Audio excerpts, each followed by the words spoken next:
বাইগার নদীর তীর ঘেঁষে ছবির মতো সাজানো সুন্দর একটি গ্রাম। সেই গ্রামটির নাম টুঙ্গিপাড়া। বাইগার নদী এঁকে বেঁকে গিয়ে মিশেছে মধুমতি নদীতে। এই মধুমতি নদীর অসংখ্য শাখা নদীর একটি বাইগার নদী। নদীর দুই পাশে তাল, তমাল, হিজল গাছের সবুজ সমারোহ, ভাটিয়ালি গানের সুর ভেসে আসে হালধারা মাঝির কণ্ঠ থেকে।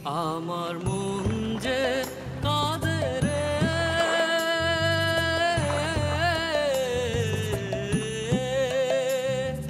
কাঁদে রে, সেই জংলা বাংলা মায়ের তরে, ও তার হিজল ঘেরা খালের পথে, হিজল ঘেরা খালের পথে নদীর বালু চরে, সেই জংলা বাংলা মায়ের তরে।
খোকা, সারাদিন এভাবে বৃষ্টিতে ভিজে বেড়ালে শরীর খারাপ করবে তোরে। এটা কোথায় পেলি? দালানের পাশে ঝোপের নিচে পড়েছিল, তাই তুলে নিয়ে এলাম। সারাদিন এসব বনে বাজারে ঘুরে বেড়ালো আর বৃষ্টিতে ভেজা।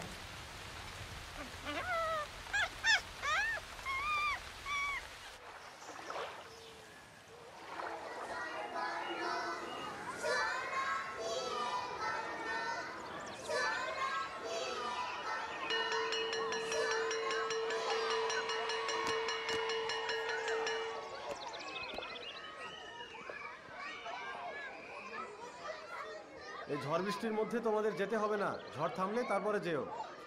তুই যাবি? চল।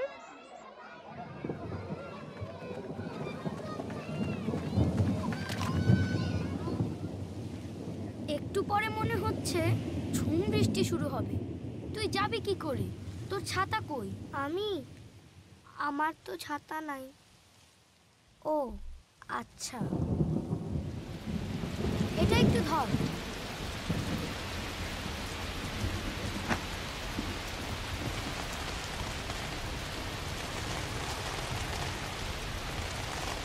ছাতাটা তুই রাখ। তুই কিভাবে যাবি? আমার লাগবে না।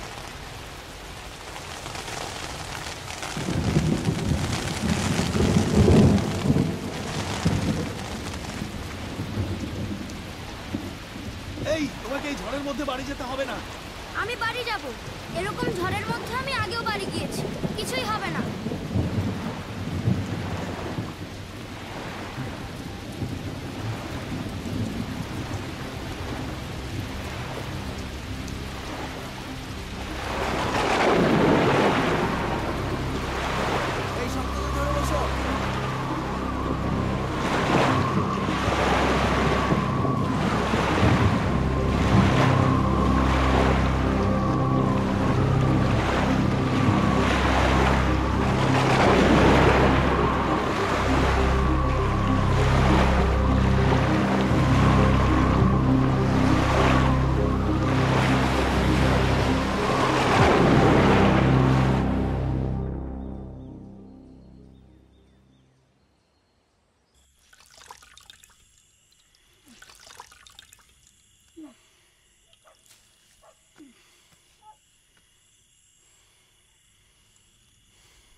জ্বর তো বেড়েই চলেছে, গাটা আগের চেয়ে আরো গরম হয়েছে।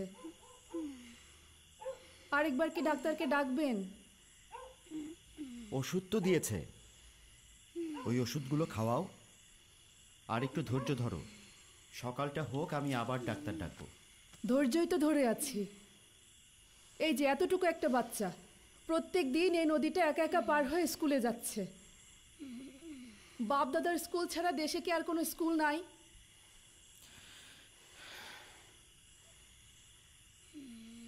ঠিক আছে, ওর আর স্কুলে যাওয়ার দরকার নেই। স্কুলে যাওয়ার দরকার নেই? না, ও সুস্থ হোক। সুস্থ হলে ওকে মিশন স্কুলে ভর্তি করে দেব। ও আমার সাথে গোপালগঞ্জেই থাকবে।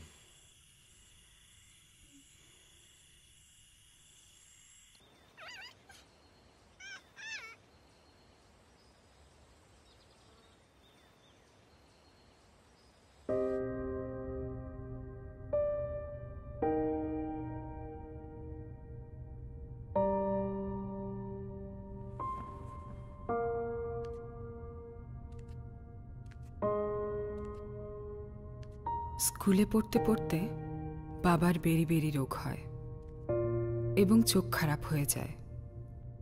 ফলে 4 বছর লেখাপড়া বন্ধ থাকে। তিনি সুস্থ হবার পর পুনরায় স্কুলে ভর্তি হন। এই সময় আব্বার একজন গৃহশিক্ষক ছিলেন, তার নাম ছিল হামিদ মাস্টার। তিনি ব্রিটিশ বিরোধী আন্দোলনে সক্রিয় ছিলেন এবং বহু বছর জেল খাটেন। স্যার, আজকে আমরা সবাই মিলে চাল তুলেছি, কেউ কেউ আবার সরিষাও দিয়েছে। খুবই ভালো। তোমরা যে কাজটা করছো তার প্রতিদান তোমরা একদিন পাবে।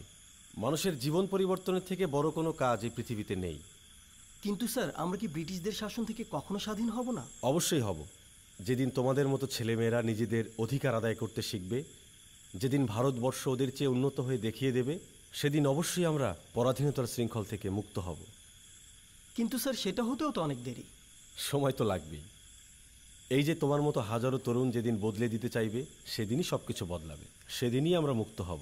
আর একটা কথা মনে রেখো, ভিত যত শক্ত হয় অট্টালিকা কিন্তু ততই মজবুত হয়। তুমি বসো, আমি দেখছি। শোনো, মুসলিম সেবা সমিতি তুমি বন্ধ হতে দেবে না। আমার বিশ্বাস তুমি চালাতে পারবে।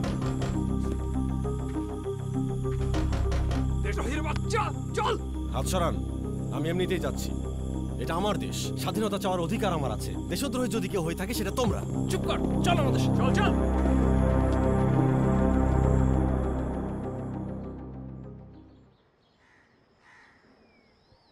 সবাই শোনো মন দিয়ে, আজকে সোহরাওয়ার্দী সাহেব স্কুল পরিদর্শনের জন্য আসবেন। স্কুল মেরামতের বিষয়টা আজকেই তাকে জানাতে হবে, এটাই সুযোগ। সোহরাওয়ার্দী সাহেবকে জানাতে হবে? এত বড় মানুষ কি এ প্রস্তাব দেবে কে? আমি ভাবছি কি করা যায়। এই শোনো, সোহরাওয়ার্দী সাহেব চলে এসেছেন, সবাই প্রস্তুত হও। আপনাদের স্কুল দেখে খুবই ভালো লাগলো। পড়াশোনাও তো বেশ ভালোই চলছে। অনেক ধন্যবাদ স্যার। স্কুলে কি কোনো সমস্যা আছে? না না। আপনাদের কি কিছু লাগবে? না না স্যার, সব ঠিক আছে। স্যার, আমার একটা আবেদন আছে। বলো, তোমার আবেদন শুনি। স্যার, আমাদের বিদ্যালয়ের কয়েকটা ক্লাসের ছাদ ফুটো, বৃষ্টি হলে পানি পড়ে, ঠিকমতো ক্লাস করা যায় না। আপনি একটু দয়া করে মেরামতের ব্যবস্থা করে দিন। আচ্ছা আচ্ছা, তোমার এটা তো আসলে আবেদন না, এটা ন্যায্য দাবি। আমি নির্দেশ দিয়ে যাচ্ছি, এই ছাদ যেন তাড়াতাড়ি মেরামত হয়। এদিকে এসো। তোমার নাম কি বাবা? শেখ মুজিবুর রহমান। গোপালগঞ্জ স্কুল থেকে ম্যাট্রিক পাশ করে বাবা কলকাতা ইসলামিয়া কলেজে পড়তে যান। তখন বেকার হোস্টেলে থাকতেন।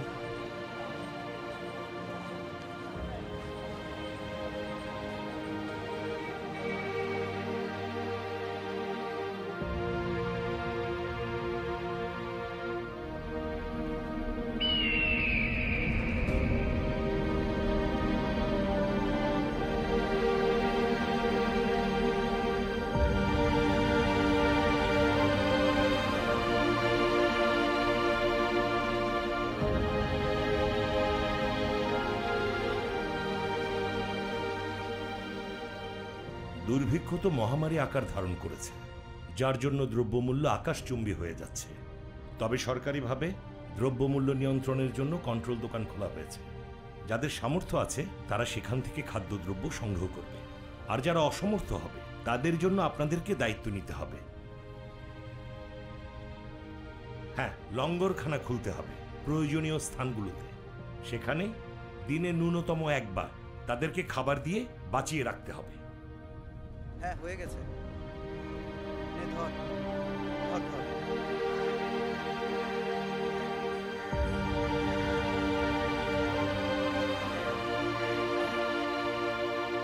আস্তে আস্তে আসুন। হ্যাঁ, আসুন আসুন। এ সময় তিনি হোসেন শহীদ সোহরাওয়ার্দীর সংস্পর্শে আসেন।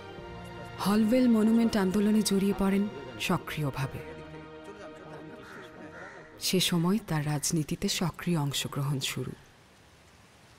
পাকিস্তান সৃষ্টির পর 1948 সালে আব্বা ঢাকা বিশ্ববিদ্যালয়ে আইন বিভাগে ভর্তি হন।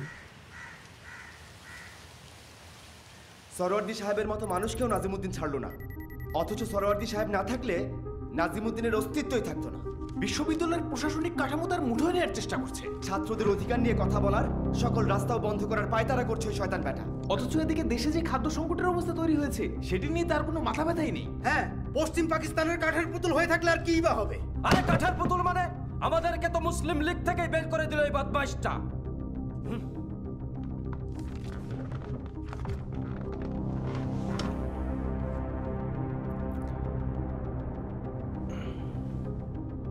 এত উত্তেজিত হওয়ার কিছু নেই।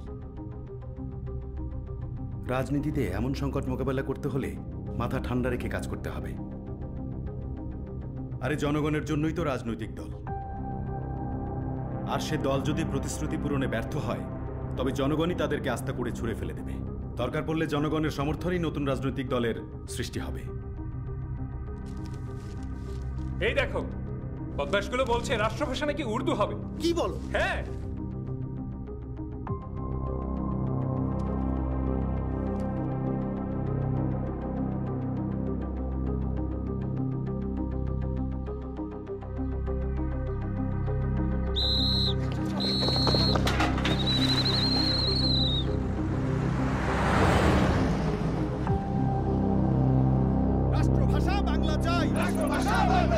পুলিশি জুলুম চলবে না, বন্দী ভাইদের মুক্তি চাই, রাষ্ট্রভাষা বাংলা চাই, বন্দী ভাইদের মুক্তি চাই, রাষ্ট্রভাষা বাংলা চাই, পুলিশি জুলুম চলবে না, রাষ্ট্রভাষা বাংলা চাই, পুলিশি জুলুম চলবে না।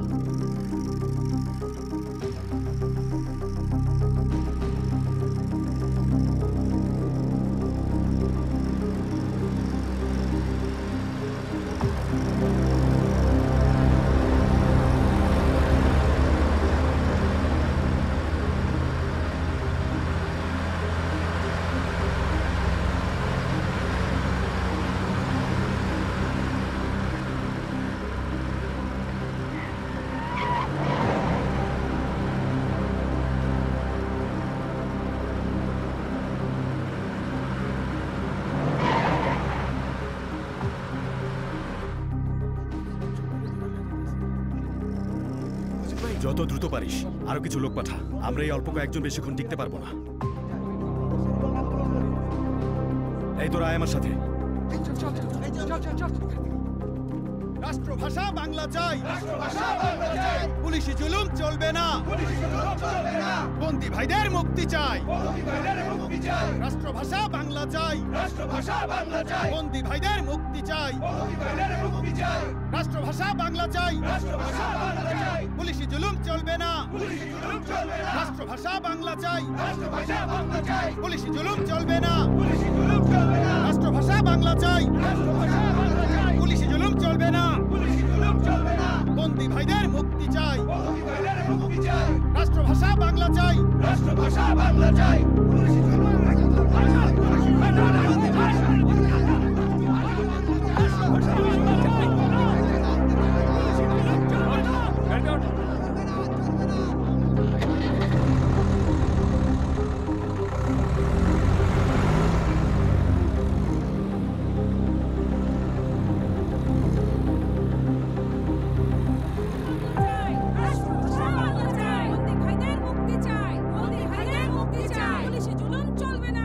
দেশ জুড়ে আন্দোলনের চাপে আব্বা সহ অনেককেই জেল থেকে মুক্তি দিতে বাধ্য হয়। এখন বক্তব্য রাখবেন সর্বদলীয় রাষ্ট্রভাষা সংগ্রাম পরিষদ আয়োজিত আজকের সভার সভাপতি আমাদের প্রিয় মুজিব ভাই। যা সর্বদলীয় রাষ্ট্রভাষা সংগ্রাম পরিষদ গ্রহণ করেছে, আমাদেরও তা গ্রহণ করা উচিত। শুধু আমরা ওই সরকারি প্রস্তাবটা পরিবর্তন করতে অনুরোধ করতে পারি, এর বেশি কিছু না। যে কোনো জাতি তার মাতৃভাষাকে ভালোবাসে। মাতৃভাষার অপমান কোনো জাতি কোনো কালে সহ্য করে নাই।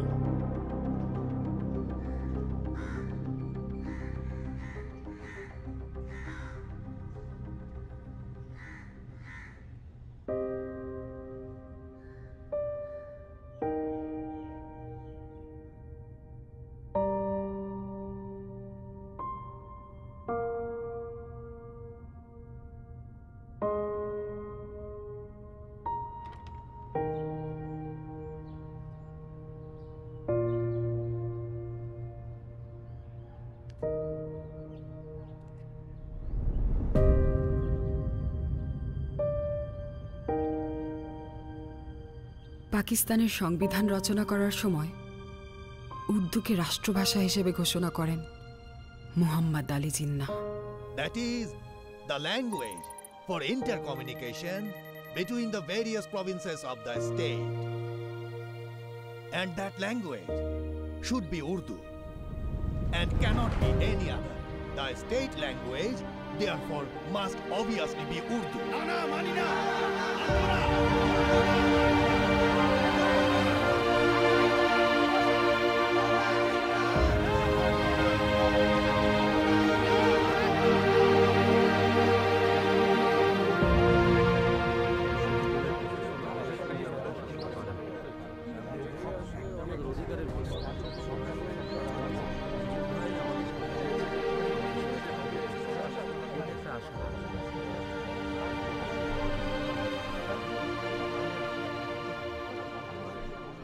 একদিকে পশ্চিমাদের শোষণ, ওরা আমাদের ভাষা কেড়ে নিচ্ছে। অন্যদিকে বিশ্ববিদ্যালয় প্রশাসন শোষণ করছে কর্মচারীদের। আমরা প্রশাসনের সাথে কথা বলেছি, কর্মচারীদের ন্যায্য দাবি দেওয়া জানিয়ে এসেছি। এবারও না মানলে আন্দোলন আরও কঠোর হবে। আমাদের আরো সোচ্চার হতে হবে।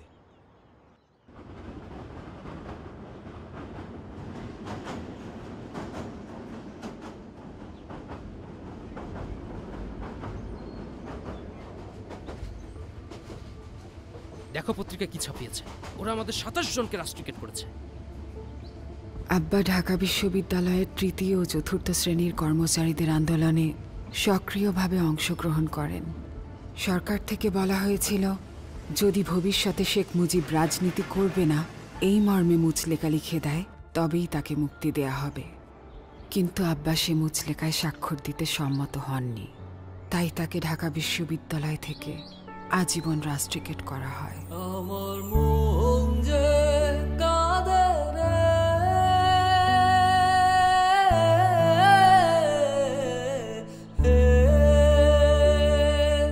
কাঁদে রে, সেই জংলা বাংলা মায় তরে ও তার হিজল ঘেরা খালের পথে, হিজল ঘেরা খালের পথে নদীর বালু চরে, সেই জংলা বাংলা মা। ঢাকায় পড়তে না চাও বিলেত যাও, সেখান থেকে বার অ্যাট ল ডিগ্রিটা নিয়ে এসো। দরকার হলে আমি আমার জমি জমা বিক্রি করে তোমাকে টাকা দেব। এখন বিলেত গিয়ে কি করব? তাছাড়া অর্থ উপার্জন করাও আমার পক্ষে সম্ভব না। যে পাকিস্তানের স্বপ্ন দেখেছিলাম সেটা তো আর হলো না। স্বাধীন হবার পর দেখি তার উল্টো হয়েছে। ওরা বিনা বিচারে রাজনৈতিক কর্মীদের জেলে বন্দি করে রেখেছে। কলকারখানা সহ যা কিছু আছে ওরা সব কিছু করেছে পশ্চিম পাকিস্তানে। এমনকি রাজধানী সহ যা কিছু আছে সব কিছুই হবে পশ্চিম পাকিস্তানে। পূর্ব বাংলার কি কিছুই থাকবে না শুধুমাত্র শোষিত হওয়া ছাড়া? আমাদের জন্য তোমার কিছু ভাবতে হবে না। তুমি বিবাহ করেছো, তোমার একটা মেয়ে আছে, আর একটা সন্তান আসছে, তার জন্য তো তোমার কিছু ভাবতে হবে। আপনি তো আমাদের জন্য জমি জমা যথেষ্ট পরিমাণে করেছেন। যদি কিছু করতে না পারি তবে বাড়ি চলে আসব। অন্যায়কে তো আর এভাবে প্রশ্রয় দেওয়া যায় না। আর দেশের এই অবস্থায় আমি নিজের কথা কিভাবে চিন্তা করি। আচ্ছা বাবা, তুমি যে দেশে আছো, দেশে থেকেও তো তুমি নিজের বাড়িতে আসছো না। রেনুর কথাও তো তোমার একবার ভাবা উচিত, তাই না? মেয়েটা একা একা থাকে, কত কষ্ট করে।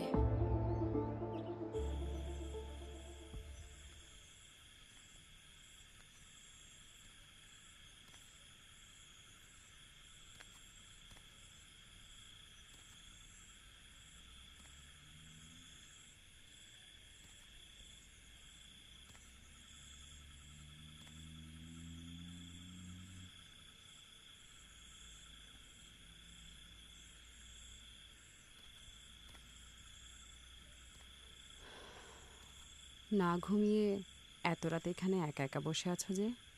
আমাকে ডাকলেও তো পারতে। তুমি ঘুমাচ্ছিলে, তাই আর তোমাকে ডাকিনি। তুমি আবার এই অবস্থায় উঠে এলে কেন? পাশ ফিরে দেখি তুমি নেই, দরজাটাও খোলা।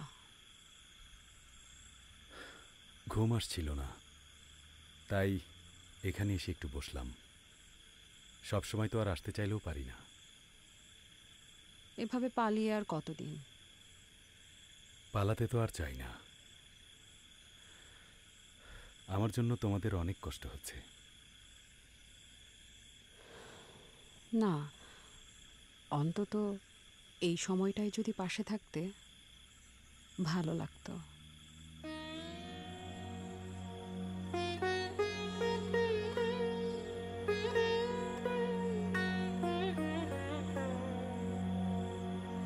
তোমারও অসীমে প্রাণ মন দোয়ে, যত দূরে আমি ধাই, কোথাও দুঃখ, কোথাও মৃত্যু, কোথাও বিচ্ছেদ নাই। তোমারও অসীমে প্রাণ মন দোয়ে, যত দূরে আমি ধাই, মৃত্যু সে ধরে মৃত্যুর রূপ, দুঃখ হয় হে দুঃখের কূপ, তোমা হতে যাবে হয়ে বিমুখ, আপনার পানে চাই। তোমার অসীমে প্রাণ মন দোয়ে, যত দূরে আমি ধাই।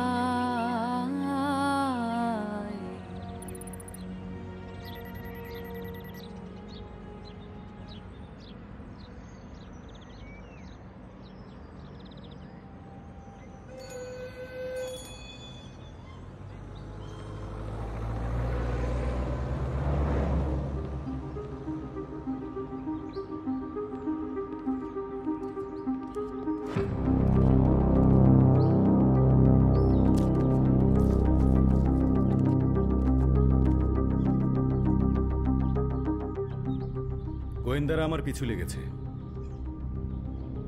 হয়তো কিছুদিনের মধ্যেই গ্রেফতার হব।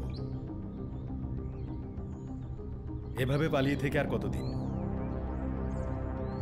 আমি ভাবছি আরমানিটোলা ময়দানে একটা সভা ডেকে আমরা আমাদের দাবি দেওয়ার কথাগুলো বলবো। আশা করছি গ্রেফতারও হব। এবার গ্রেপ্তার করলে কিন্তু তোমাকে আর সহজে ছাড়বে না।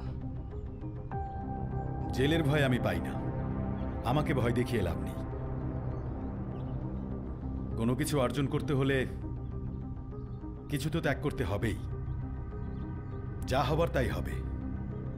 আর আমি না থাকলেও এদেশের মানুষ তো আছে, তারাই কিছু একটা করবে। এদিকের বিষয়টা আমি দেখছি, তুমি সাবধানে থেকো।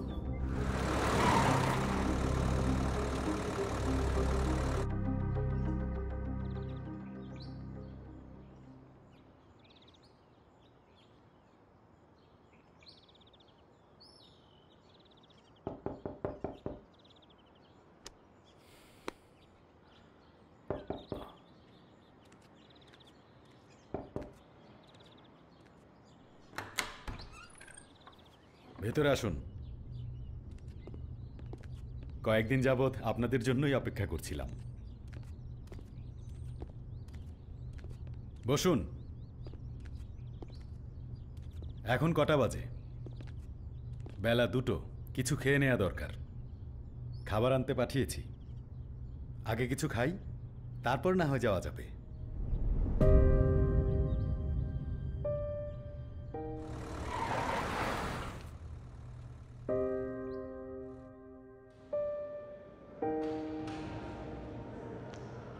’৯৪৯ সাল থেকে ১৯৫২ সাল পর্যন্ত আব্বাকে এক নাগারে ৩ বছর বন্দি করে রাখা হয়েছিল।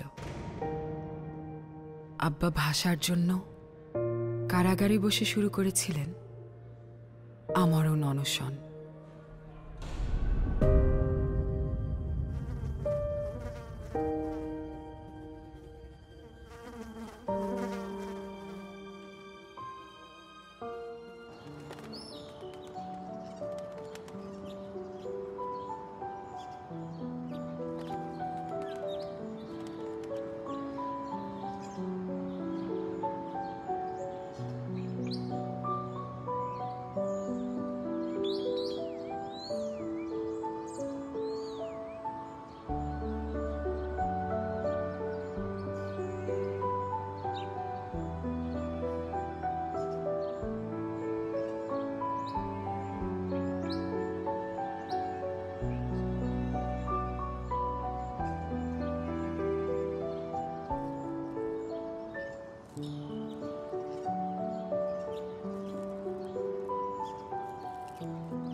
আব্বা তোমার হাতটা দাও তো।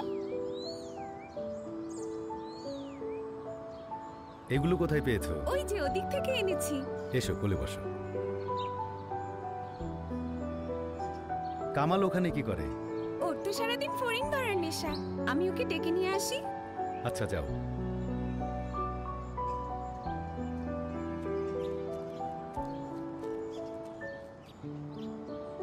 চল আব্বার কাছে যাই। হাসপা ওনাকে আব্বা ডাকো কেন? উনি তো আমাদের আব্বাই হয়, আব্বাকে তো আব্বাই ডাকবো। হাসপা, তোমার আব্বাকে আমি একটু আব্বা বলি।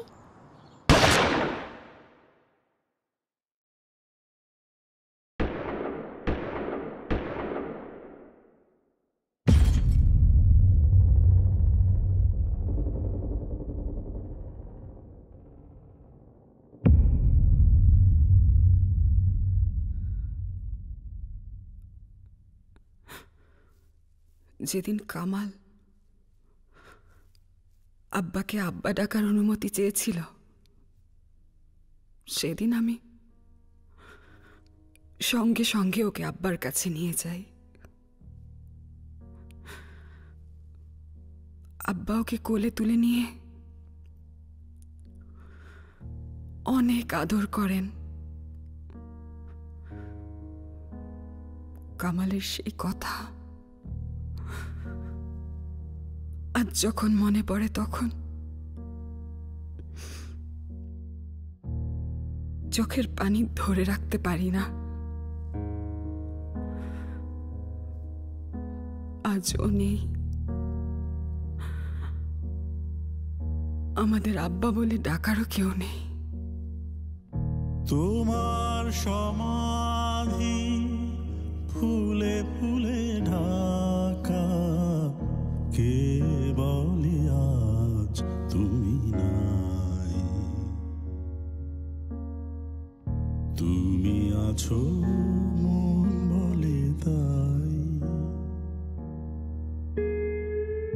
তোমার সমাধি ফুলে ফুলে ঢাকা, কে বলে আজ তুমি নাই। তুমি আছো মন বলে তাই।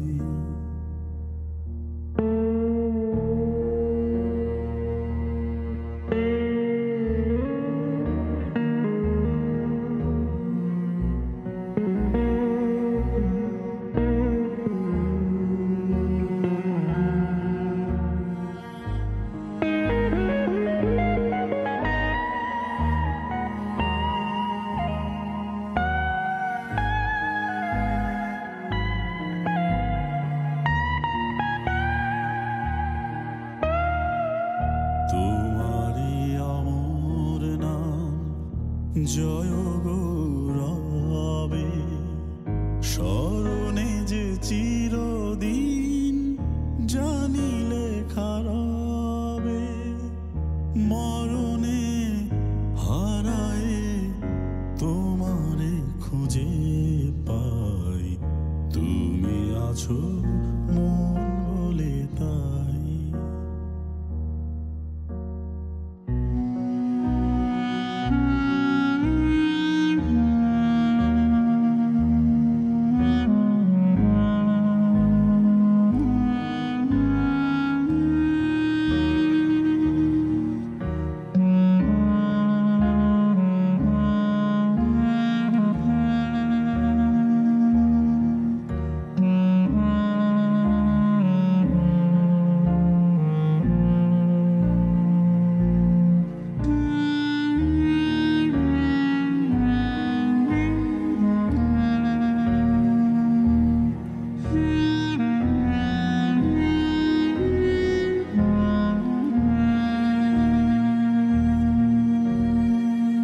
তোমার জীবন যেন কাহিনীর মতো, হে বিজয়ী বীর ছিল জয় তব ব্রত। ধূপেরই মতো যেন মরণের সুখে, তোমার জীবন তুমি দিলে হাসি মুখে। এ কথা কখনো যেন না ভুলে যাই, তুমি আছো মন বলে তাই। তোমার সমাধি ফুলে ফুলে ঢাকা, কে বলে আজ তুমি নাই। তুমি আছো